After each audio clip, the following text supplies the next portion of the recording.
Bom dia a todos, meu nome é Antônio César Domingues Edo, espiritualista cristão graalita, leitor da mensagem do Graal na luz da verdade de Abidrushim, obra em 3 volumes. Hoje é dia 31 de agosto de 2020, segunda-feira. 10 horas 35 minutos, 23 graus, dia de sol, belo dia. Estava no último vídeo falando sobre a redescoberta, entre aspas, a redescoberta do sepulcro oculto de Jesus Cristo. Eu falo redescoberta porque é que eu elaborei uma teoria faz 10 anos sobre a possibilidade da descoberta dos ossos de Cristo. Naturalmente tem que se descobrir o local desse sepulcro oculto de Cristo. A existência do corpo de Cristo é fato lógico, que isso sabemos por meio da mensagem do Graal. Tem uma dissertação de Abidrushim muito especial que ele trata exatamente sobre isso, que é a ressurreição do corpo terreno de Cristo. Essa dissertação ela está no 2º volume da mensagem do Graal, dissertação 48. Uma dissertação de 9 páginas, eu geralmente pego alguns trechos e leio e depois faço alguma reflexão. Então, dando sequência aqui, temos: quando Cristo veio à Terra a fim de anunciar a divina mensagem da verdade, teve para tanto que se servir de um corpo de matéria grosseira, isto é, de carne. Quanto a isso, deveria qualquer pessoa dotada de raciocínio considerar e reconhecer, desde logo, a imutabilidade das leis da natureza, bem como o que se refere à sua morte corporal, em consequência da crucificação. Então temos que ver aqui que Jesus, ao se encarnar, ele teve que se sujeitar a tudo que nós seres humanos nos sujeitamos. O corpo tinha que ser gerado, temos que crescer, temos período infantil, alimentação, tudo, exatamente tudo. Então, porque nós estamos sujeitos às leis perfeitas de Deus, às leis da natureza. Nada pode ser modificado. No caso de um filho de Deus, é a mesma coisa, é um invólucro, é a matéria. Não tem o que ser mudado nesse sentido aqui no plano físico. O preparo, lógico, é diferente, porque não se trata de uma encarnação de um espírito que está em desenvolvimento. E nós somos espíritos, seres espirituais que estamos em processo de desenvolvimento. Por isso nós encarnamos diversas vezes aqui na Terra e até atingirmos a nossa autoconsciência. E nesse período, principalmente pelas formas de pensamentos, porque tudo vem dos pensamentos, né? Intuitivos e mentais, enfim. Os pensamentos intuitivos são os mais consistentes, né? Então, isso nos molda, nos plasma o nosso ser e com isso, quando nós desencarnamos, vamos para aquele ambiente que nós formamos com nossos pensamentos. E daí temos nosso destino, bom ou ruim. E não só o destino pessoal, mas como de nossas famílias, das pessoas que convivemos proximamente, de tudo, de cidades, de estados, do planeta Terra. É tudo. Por que estamos vivendo uma situação caótica no mundo? Vamos dizer assim. Lógico que tem também as boas pessoas, bons pensamentos, boas atitudes, mas, em geral, a humanidade vive uma situação caótica, espiritualmente falando, especialmente espiritualmente, que se reflete na vida cotidiana, por causa dos pensamentos. Por isso, Abdrucim sempre, no início da sua obra, Na Luz da Verdade, Mensagem do Grau, ele diz: conservai puro o foco de vossos pensamentos. Com isso estabelecereis a paz e sereis felizes. Até por coincidência, eu coloquei hoje, por ocasião da Ascensão de Cristo, né, que é comemorado, né, feriado de junho, que após a crucificação de Cristo, que foi em abril, né,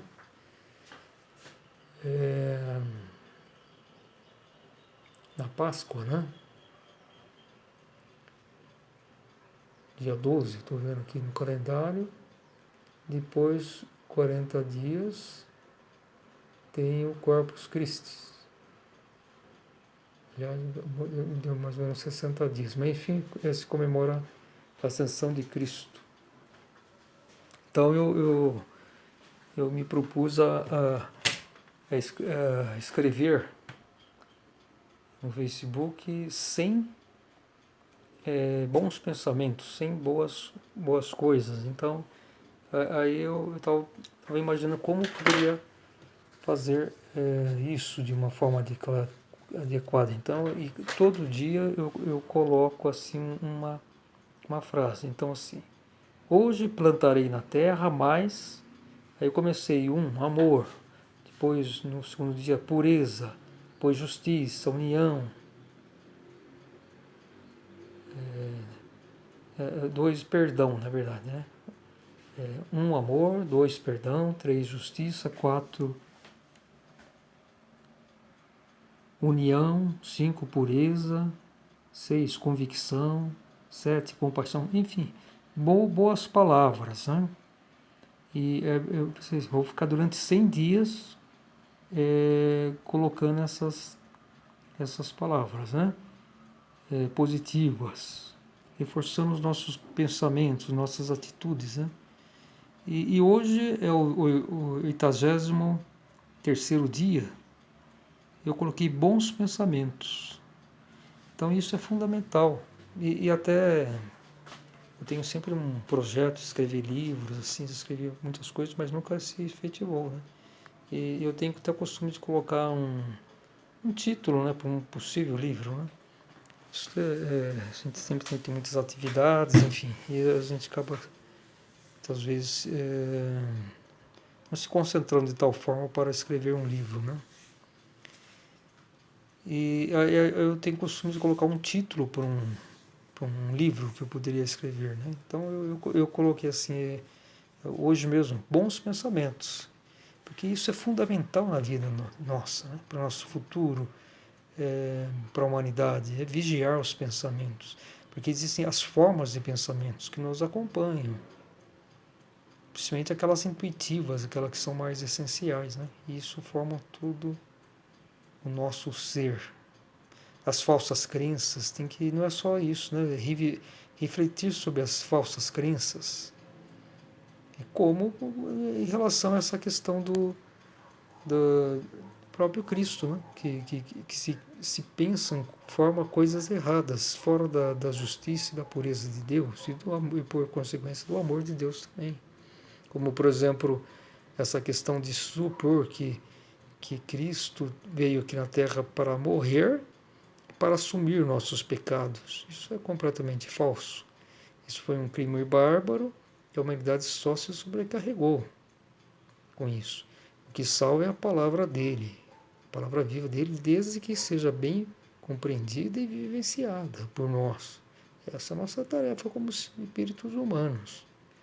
Se não procedermos dessa forma, vamos contrair karmas, né? Karmas negativos que precisam ser resgatados. E agora, no juízo final, pouco tempo nos resta, né? Daí a separação do joio e do trigo. O grande cometa que vem com essa função, né, do juízo final, as radiações dele vão separando o joio do trigo, né? Cada vez mais as pessoas vão se individualizando nos seus pensamentos. Aí que está, os mortos vão ressuscitar, tudo que estavam assim morno em nós, ou vamos dizer assim, elas vêm à superfície. Então todos os pensamentos, as nações, bons ou ruins, vão vir à tona. Isso é a função da irradiação do grande cometa, a estrela do juízo final, que Abdurstein fala, que Rosales von Sass fala no livro do juízo final. Então é isso, essa questão do corpo de Cristo, essas questões é uma dos pensamentos, opiniões mais erradas que existem com relação a Cristo. Que Cristo teve que nascer numa geração comum. Maria teve que se relacionar sexualmente com um homem para poder engravidar. E esse homem foi o crioulos, foi um centurião romano. E isso está, a verdadeira história de Cristo, no livro Jesus, o Amor de Deus, que é editado pela Ordem do Graal na Terra. Então já vou mostrar aqui esse livro, né? A capa desse livro.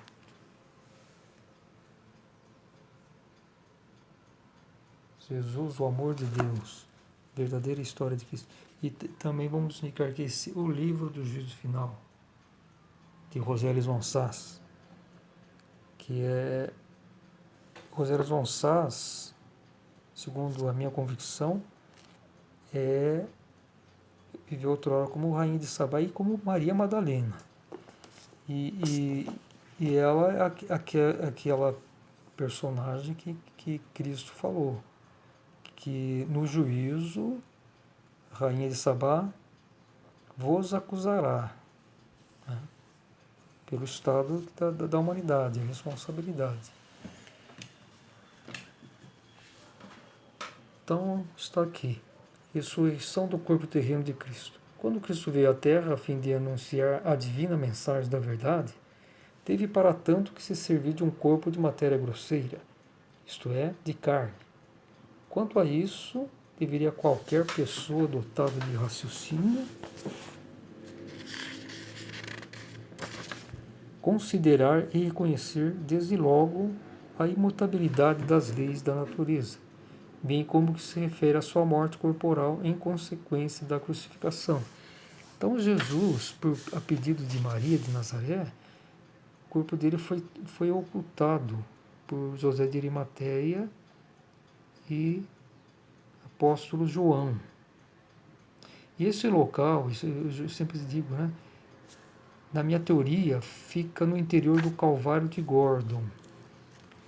Calvário de Gordon. Calvário de Gordon onde está? Ele fica em Jerusalém. Ele fica a uns 700 metros ao norte da igreja, a Basílica do Santo Sepulcro, e fica a uns 200 metros a nordeste do Portal de Damasco. Jerusalém, as muralhas atuais, né, que datam mais ou menos de 1500, foram as últimas modificações, né? O portal no setor norte de Jerusalém se chama Portão de Damasco. Então, saindo desse portão, que é o mais movimentado de Jerusalém, no sentido nordeste, caminha-se apenas 200 metros e se chega ao Calvário de Gordon.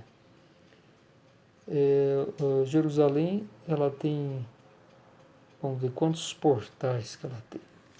Quantas portas, vamos dizer assim, né? Ela tem a primeira, vamos supor, começando por Damasco, que é a porta mais movimentada, no sentido horário, vamos dizer assim.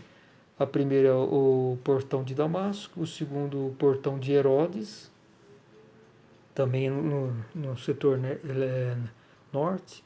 No setor leste tem o portão dos leões, ou o portão de Santo Estevão. Ele não foi santo, foi só um servo de Cristo. Nem existe seres humanos santos. Isso é uma tradição errada, falsa crença católica. Tem o portão dourado, que seria o quarto, que está fechado, né? que diz que é a tradição que o Filho do Homem, o Messias, passaria por esse portão.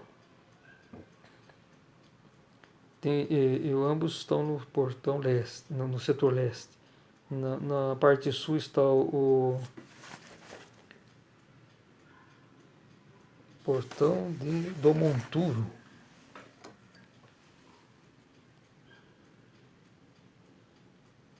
Monturo. Por que Monturo, né? Me parece que tem a ver com os destroços, né,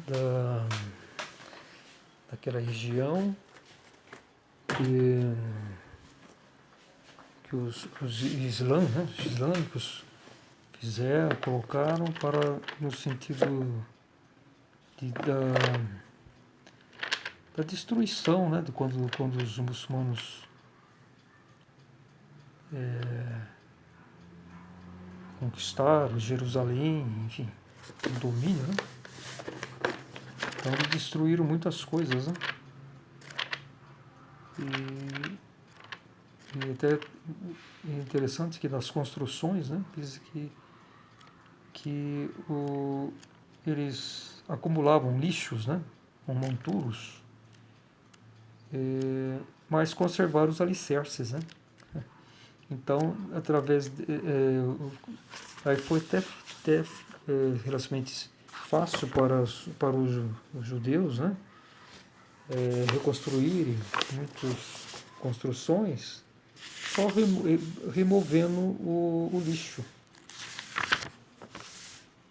e recuperando então os alicerces. Então esse portão sul, portão do Monturo, tem esse significado. Monturo, lugar onde há lixo amontoado. Então é por causa disso que foi dado esse nome, segundo eu li, né? Tem outro portão que é o portão de Sião. Aí seria o sexto portão. Estou fazendo no sentido horário, né? Depois tem o portão oeste, que é o portão de Jaffa. Então é o portão oeste. Na época de Cristo existiam 2 portões. O portão de Jaffa. E tem no setor, vamos dizer, no setor noroeste. Pode ser noroeste o portão novo, que seria o 8º portão. Então é isso. Esses são os 8 portões de Jerusalém.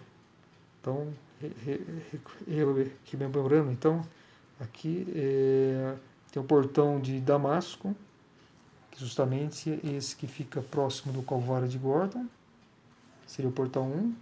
Portão Herodes, de Herodes também, está até mais próximo, é igualmente próximo do Calvário de Gordon. Ele está aqui, é muito próximo desse portão de Damasco, né?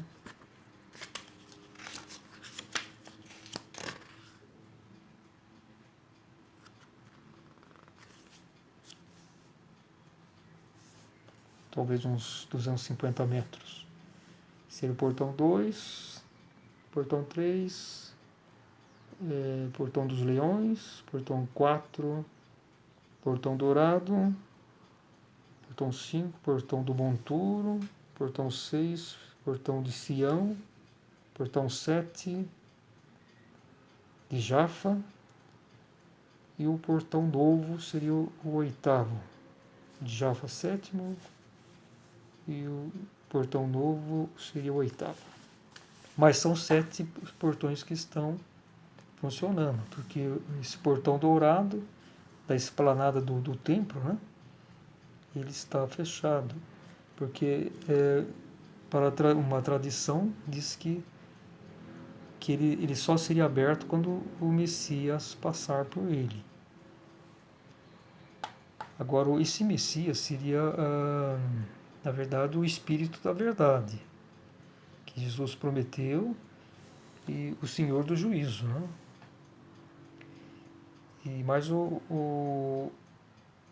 infelizmente, o Espírito da Verdade, Emmanuel Abedruchin, esteve na Terra e não foi reconhecido pela humanidade. Mas ele deixou a sua palavra viva, que é a mensagem do Graal na luz da verdade. Isso é essencial para todos nós seres humanos. Então é preciso reconhecer o Espírito da Verdade, Emmanuel Abedruchin, através da sua mensagem do Graal na luz da verdade, obra em 3 volumes. E temos que estudar, adquirirmos essa sabedoria e entrarmos em sintonia com a vontade de Deus. Temos que principalmente vivenciar. Não basta simplesmente ler assim racionalmente a mensagem, mas sim, principalmente vivenciar. Racionalmente a gente pode compreender também, mas especialmente vivenciar, porque ela ativa a nossa intuição. Então ela traz à tona, ressuscita tudo que nós temos no nosso interior, que foram de vidas passadas, para que possamos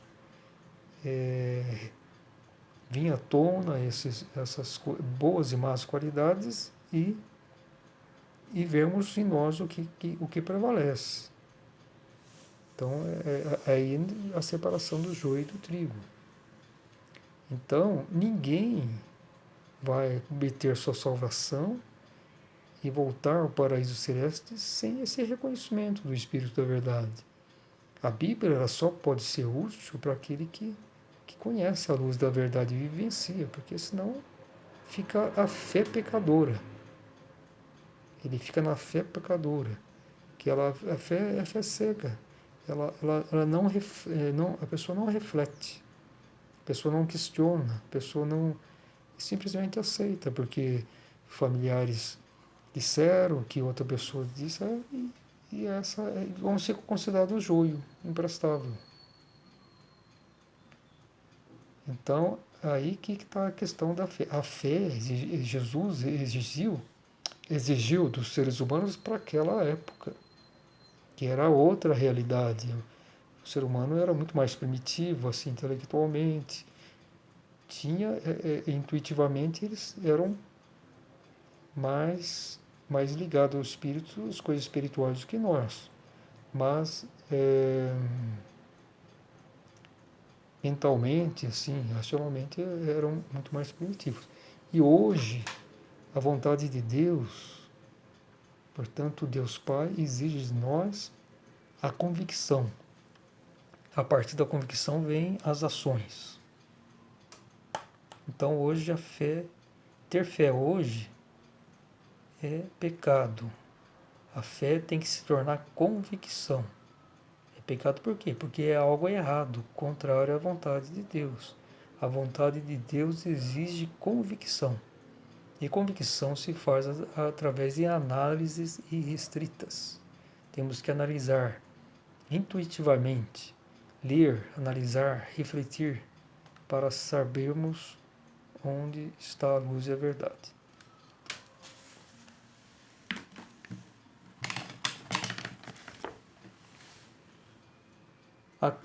Essa carne de matéria grosseira não podia, depois da morte, constituir nenhuma exceção. devendo, portanto, permanecer no mundo de matéria grosseira. Não podia ressuscitar a fim de entrar num outro mundo. As leis divinas ou naturais vigentes não consentem isso, por causa de sua perfeição emanada da vontade divina. Se consentissem isso, não seriam perfeitas e trariam consigo a conclusão de que a vontade de Deus, sua força e Ele próprio não são perfeitos. Então, a perfeição de Deus não admite que se mude. O que o ser humano pode nisso? Nós somos criaturas, então temos que nos adequar às leis de Deus. Somos simples criaturas, dotadas de livre-arbítrio. Então a carne de matéria grosseira que Jesus usou foi ocultada pelos discípulos, por José de Arimateia e pelo apóstolo João, o evangelista. Então é muito importante ler a mensagem do Graal, fundamental, e os livros O Apóstolo de Jesus e Jesus, o Amor de Deus, além de o livro de Juízo Final de Rosério von Sass. Todas essas obras são editadas pela Ordem do Graal na Terra, www.graal.org.br. Então, o corpo de matéria grosseira não pode ressuscitar. A ressuscitação se faz através da essência nossa, do Espírito. No caso de Deus Cristo Jesus, da sua essência inenteal. Aí que tem uma coisa, que se fala divino, com D maiúsculo, se diz quando se refere diretamente a Deus. Mas o divino, os seres divinos são criaturas também, são criaturas divinas, que povoam toda a esfera divina, da máxima proximidade de Deus, mas também são criaturas. Então, a essência de Deus é viva, chamada inenteal. Enteal significa criatura, inenteal, que é não criado, que é aquele que tem a substância viva. E isso é só Deus. Deus e seus dois filhos, Jesus Cristo e Emmanuel. Emmanuel é o filho do homem, Jesus Cristo é o filho de Deus. Por que filho do homem? Ambos são filhos de Deus, mas porque Emmanuel nasceu para a humanidade, para a criação espiritual, enquanto Jesus ficou do lado de Deus. Deus destinou Jesus Cristo como rei sacerdote do reino divino. O reino particular de Deus é o reino inenteal. Ele vive lá com Jesus Cristo, com a rainha primordial Elizabeth, a primeira criatura de Deus, que Deus criou, os 4 animais sapientes que guardam seu trono, e só, ninguém tem mais acesso ao reino divino, porque a pressão é tanta, né, que só os filhos de Deus, a rainha primordial, e os 4 animais sapientes, o leão, a águia, o touro e o carneiro, que conseguem suportar aquela radiação do reino inenteal, a pressão que existe. Foi o primeiro reino de Deus. O reino divino é que veio em sequência. Os arcanjos que vivem no ápice do reino divino não têm acesso físico, vamos dizer assim, ao reino inenteal, porque mesmo eles não têm aquela... Mesmo as criaturas divinas, né, enteais divinas, como os anciãos também, os arcanjos, os anciãos, não têm acesso. Quem dirá nós, seres humanos, que não conseguimos ter acesso ao reino divino. Então, daí é outro erro, né? Nós não temos nada divino em nós. Nossa essência é espiritual. Nós surgimos no reino espiritual.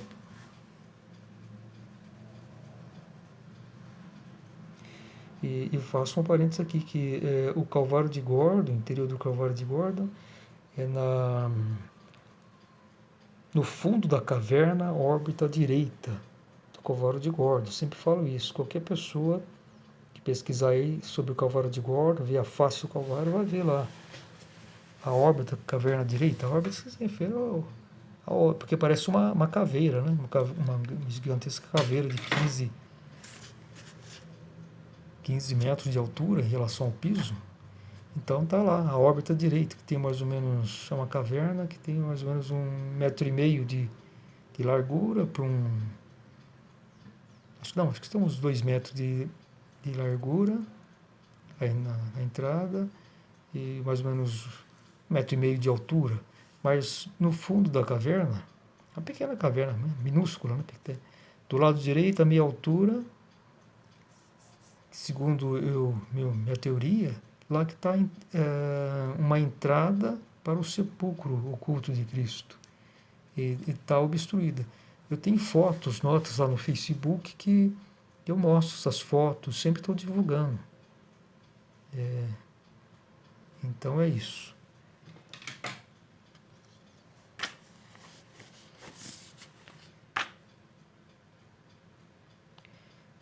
Já que isso é excluído, conforme a ciência inteira pode atestar na criação, logo é falso e corresponde a duvidar da perfeição de Deus, asseverar-se que essa carne de matéria grosseira ressuscitou e, depois de 40 dias, entrou num outro mundo.